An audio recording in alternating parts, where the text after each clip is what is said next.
Julian, let me ask you this. When you were in the military, what were the 3 greatest lessons that you got out of that about yourself and about, what were the biggest takeaways and greatest lessons that you learned?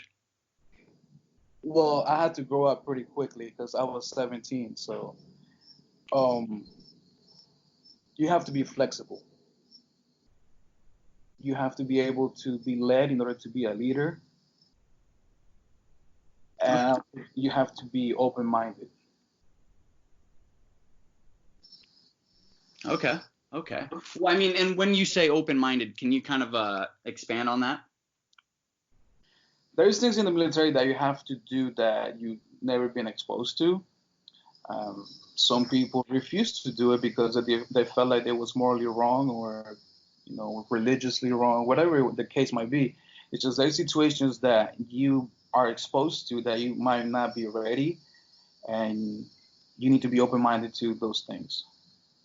No, I love that. I absolutely love that. I mean, change is going to come, and it's inevitable. You're not going to have the same day to day, day in and day out. Things will change, and it's up to you to change with it. I mean, you can sit around, bitch and moan, things like that. Right. You're not going to grow. When I was in the Army, I did 15 months in Iraq. I was a combat engineer. I dealt with explosives. We also did a little bit of roadside clearance, which just driving around 5 miles per hour, waiting to get blown up pretty much. But we also did a lot of air assault missions. And when it came down to those missions, we were pretty much hunting these guys. We were looking for the bad guys. And we always had a plan, but the plan never went as planned. Because of the weather, because of the helicopters, because of whatever. It always went to shit. So, you have to be flexible. You have to be open-minded. You have to be able to adapt. Yeah. I mean, again, thank you. I mean, going over to Iraq for 15 months, that I can't even imagine what that was like. I would do it all over again, man. It was too much fun. Well, as fucked up as this sound, it's just, I know a lot of veterans are listening, and a lot of us miss it every day. As bad as it was, it's hard to explain, but you just miss it. Well, and this is the last question I'll ask. When you were in Iraq, I think some of the greatest leaders are found in our military because, we have the greatest military in the world, which obviously comes from leaders.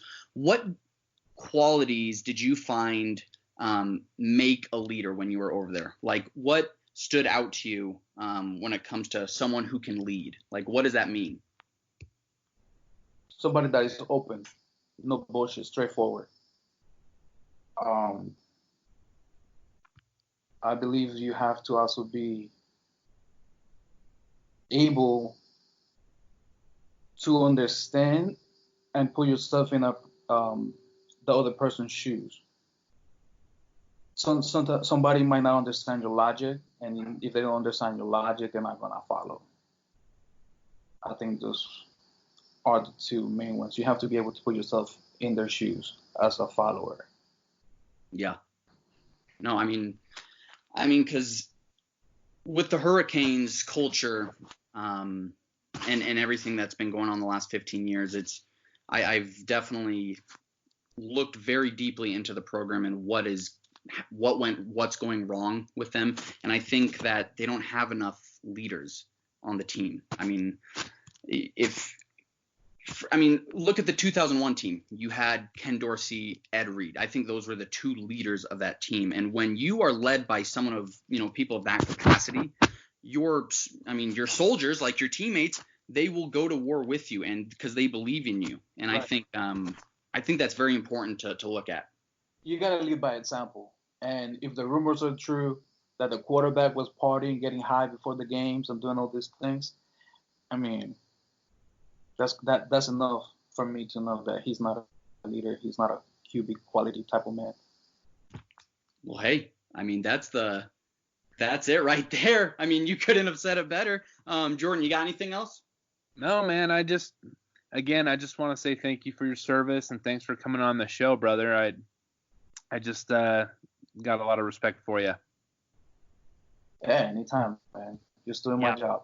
Yeah. Hey, Julian, and just like Jordan, just want to thank you again. And I know Hurricanes fans and Americans would like to thank you for everything you've done for our country. You're a great guy, and you're passionate about the Hurricanes. You're passionate about what this country stands for, man, and that means more to me than anything. And so thank you again for coming on, dude.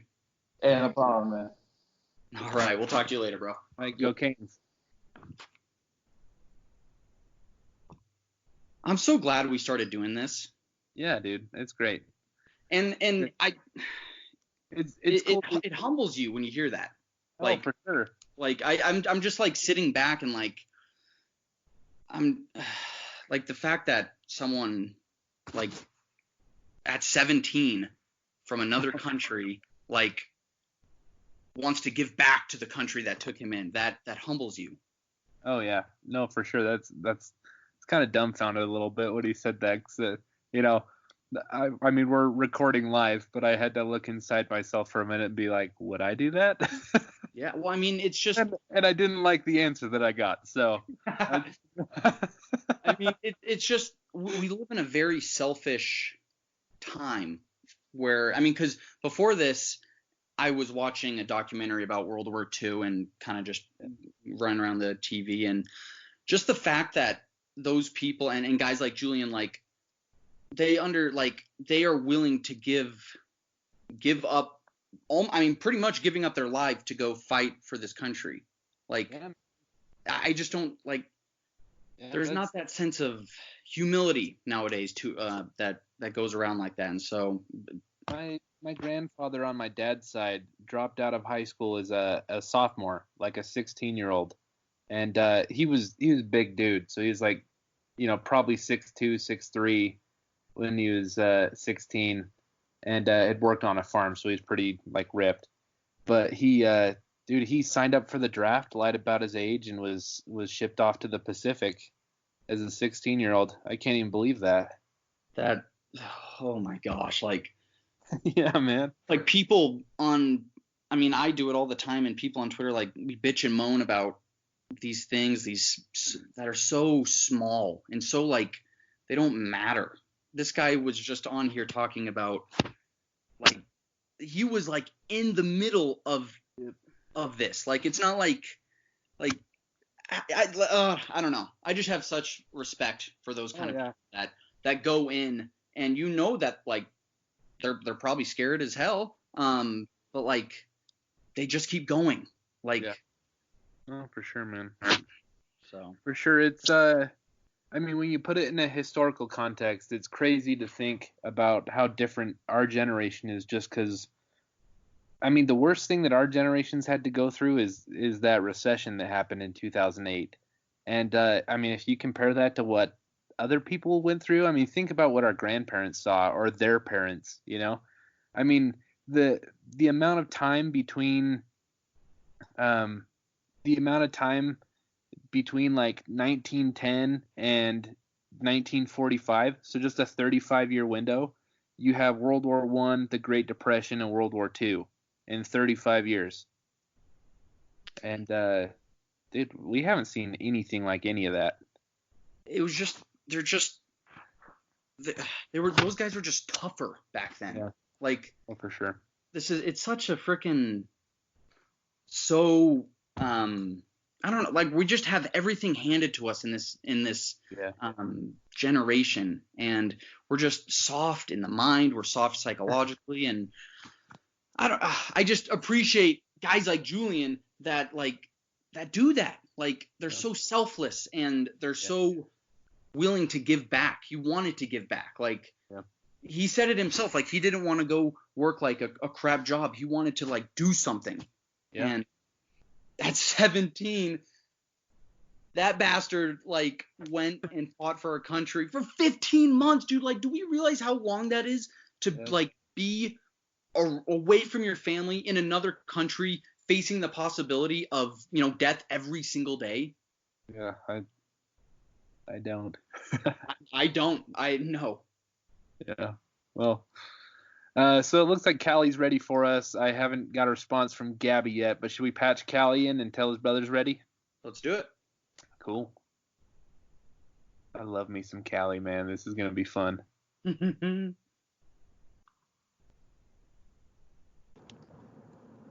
what's up, brother? What's going on, man? Hi, Callie. You're live. Hey. Good deal. Yeah, we're just waiting for Gabby to come on, but we figured, what the hell? Let's get his big bro on first. I agree. Start off hot. How you doing, man? I'm surviving, man. That's all I can do right now. Just survive. What's the scene over there down home in Miami? Well, I just kind of drove around Miami with my wife. You actually have Mrs. Callie right next to me. She's kind of an inadvertent third party. But we just had to get out of the house, so we had to kind of. And there's no one on the street. There's really nothing to do. But we just had to kind of step out for a minute. But they've ordered a stay at home for where I live, for my neighborhood. So can't really leave the house to do much. Jeez. It's crazy, man. I think Utah's gonna get hit pretty hard here in the next few days or week or so. So why do you say that? What the heck, bro? What? Dude, why do you say that? Didn't you see how crowded the airport was the other day? Yeah, those darn Mormons. I know, dude. Oh my gosh. But there really is a lot of you guys. I mean, to be fair. And we multiply everywhere. Yeah. But yeah, it's been interesting here. It's life's done a full 180 and kind of changed in the blink of an eye. We're just surviving, man. I'm bored out of my mind. So. Yeah. Have you how much have you watched The Office? I don't think I've, even before this, I don't think I've ever actually stopped. I feel like people say like, oh, I've seen The Office 10 times, 12 times. Like, I think it's just one long continuous cycle in which I've watched The Office. Yeah. Jordan, are you an Office fan?